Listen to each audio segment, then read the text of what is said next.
How to view multiple inboxes at once in your Outlook. So we're just gonna expect what you'll mean is different kinds of emails at the same time.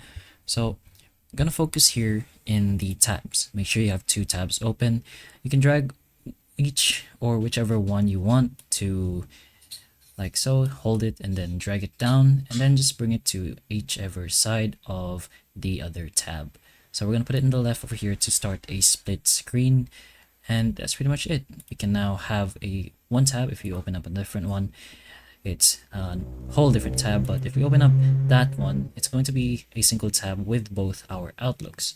Technically, we have two inboxes open now, so that's one way to do this option, I suppose. If there's another way you could do that, this is basically opening two at once. As you can see, you can even do other stuff, but hopefully this method or option does work for you and is good enough for you. So if it can help, please like and subscribe for more videos like this, and that's all.